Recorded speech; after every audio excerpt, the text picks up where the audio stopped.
On how ancient humans created music, press play on any song. Within seconds, something happens.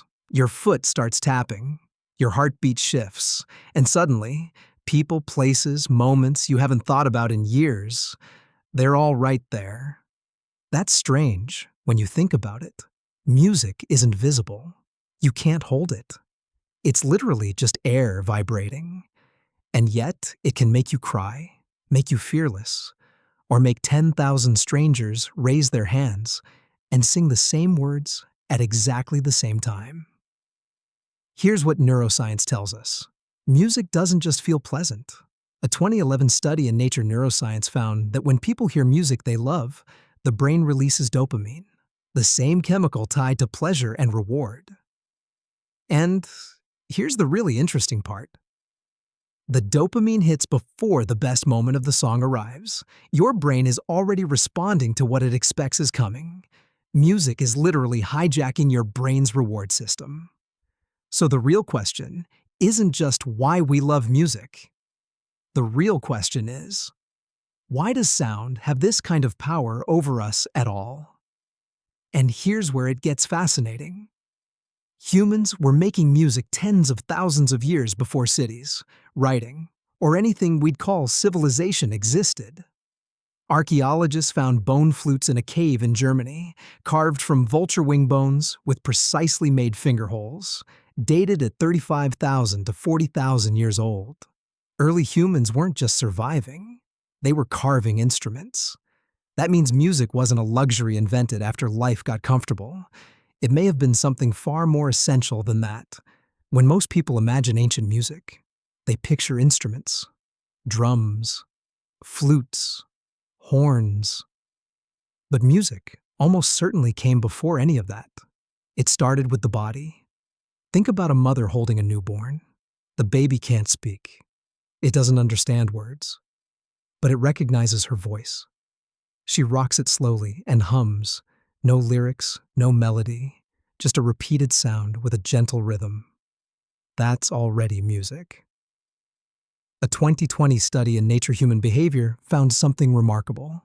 Infants calmed down when they heard lullabies from completely unfamiliar cultures, sung in unfamiliar languages, by unfamiliar voices. Babies responded to the structure, slower tempo, softer tone, smoother melody, not the words. Humans respond to musical sound before they can even understand language. And here's the thing. The body was already full of music before anyone picked up a stone or bone. The heartbeat is rhythm. Breathing is rhythm. Footsteps are rhythm. When people work together, repeated movement creates a beat. When a group walks together, their steps start to sync up naturally. The body was always the first instrument. Imagine being a human 30,000 years ago. Night has fallen. You can't see into the trees. You can hear something moving in the dark. But you don't know what. You don't know how close it is. You don't know if it's coming toward you. That's not atmosphere. That's terror. Now imagine someone near the fire, slowly tapping two pieces of wood together. Once, again, again. The sound repeats. It becomes predictable. And something in your brain begins to settle. Because the most frightening part of danger isn't the danger itself. It's the not knowing. It's the unpredictability. But a steady rhythm cuts through that. It tells your nervous system, there is still order here. This is not chaos. You are not alone. That's why rhythm shows up in almost every high-pressure human situation. Across all cultures, armies march in step. Athletes use rhythm before competition. Religious rituals depend on it. Even today, when anxiety spikes, people instinctively reach for music that has a stable beat. Rhythm isn't just sound, it's a signal to the brain. Hold it together. We're still here. Once the body wasn't enough, humans turned to the world around them. Hands clapped. Feet stomped. Stones struck together. Hollow bones were blown through. Animal skin stretched tight made a drumhead. Seeds and small stones shaken inside shells became rattles. But here's what makes those 40,000-year-old flutes so significant. It wasn't just that humans found a bone and blew into it. They selected the right material. They carved finger holes at precise positions to control pitch. They created sounds that could be repeated. That's not accidental noise. That's designed sound. The shift from natural sound to controlled, intentional music.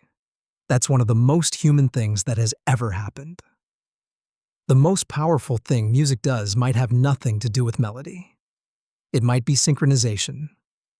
When people clap together, their movements sync.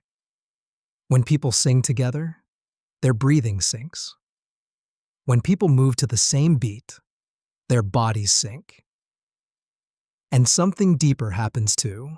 Emotionally, they start to align. This was life or death for ancient humans. A single human being is not impressive. We can't outrun predators. We don't see well in the dark. Our young are helpless for years. Our real survival weapon was always the group. But a group isn't just bodies standing near each other. A real group needs shared emotion, shared attention, and shared rhythm. Music builds all three at once. A 2016 study on group singing found that after people sang together, they reported stronger feelings of belonging and connection. And their pain thresholds actually increased, which researchers linked to the endorphin system activating during group musical activity.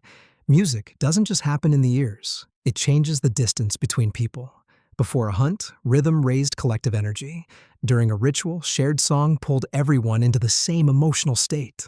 At a funeral, lament turned private grief into something the whole group could carry together.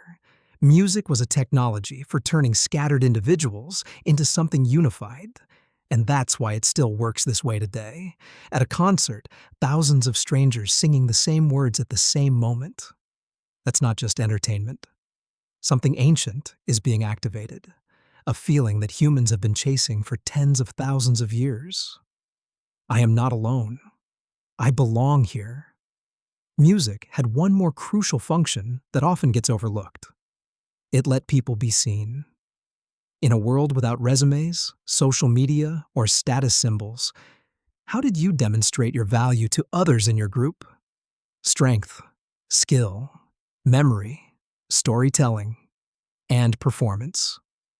Think about what it actually takes to sing well. Breath control, memory for complex patterns, body awareness, the ability to read how others are responding and adjust in real time. A person who could sing, keep rhythm, and move people emotionally wasn't just talented. They were displaying a whole constellation of abilities and demonstrating social influence. In a small group where reputation determined everything, the person who could hold collective attention around the fire was someone people remembered. And in the ancient world, being remembered was a form of power. Before writing existed, how did humans preserve what mattered? An ordinary sentence is easy to forget, but wrap that same information in rhythm, melody, and repetition. And suddenly, it sticks.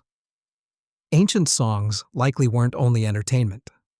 They were storage, routes through dangerous territory, seasonal patterns, ancestral stories, rules about what was safe, what was sacred, what was forbidden. All of it could live inside a song and could be transmitted across generations without a single written word. One striking example is the songlines of Aboriginal Australians. These are not simply songs. They are memory maps, where each melody corresponds to a path across the land, a story about a place, a piece of knowledge about the world. Singing a song is also navigating a route. Music, place, and memory are bound together into a single system. Before writing existed, what was sung often survived where what was merely spoken didn't. A song could be a map. A song could be law. A song could be the entire recorded history of a people. We don't sit around fires anymore. We have heated apartments, electric lights, and instant access to basically everything. And yet, music is everywhere. You listen to it on your commute. You use it to push through a workout.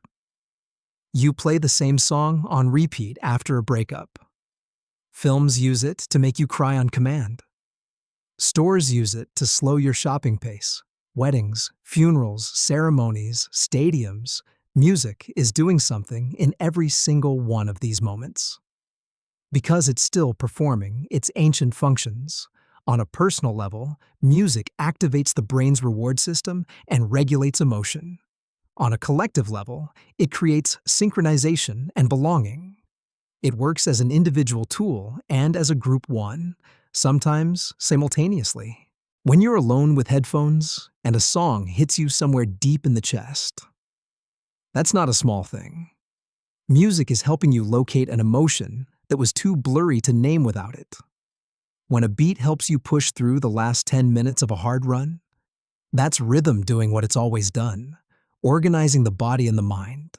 When you're standing in a crowd and singing the same words as thousands of other people, your brain may be accessing something tens of thousands of years old, a sensation humans have been seeking since the first person tapped a rhythm beside a fire and felt the group respond. So how did ancient humans create music? Not by sitting down one day and deciding to invent it. It grew slowly, out of the heartbeat, out of a mother's hum, out of footsteps and clapping and stones struck together, out of holes carved into bone and skin stretched over hollow frames, out of fear, loneliness, ritual, courtship, memory, and the deep need to belong. Infant research shows that humans respond to music before they can speak. Neuroscience shows it enters the brain's deepest reward systems. Social psychology shows it pulls people together in measurable ways. Anthropology shows it preserved knowledge that might otherwise have been lost forever. All of that points toward the same conclusion. Music was never just entertainment. It was always technology for managing emotion, building groups, storing knowledge, and facing the unknown. Fire allowed ancient humans to see in the darkness. Music let them feel they weren't facing that darkness alone. So the next time a song hits you somewhere you didn't expect, don't dismiss it. You're not being sentimental. You're experiencing the echo of something very old. A human, beside a fire, discovering, for the first time, that sound could change what it felt like to be alive.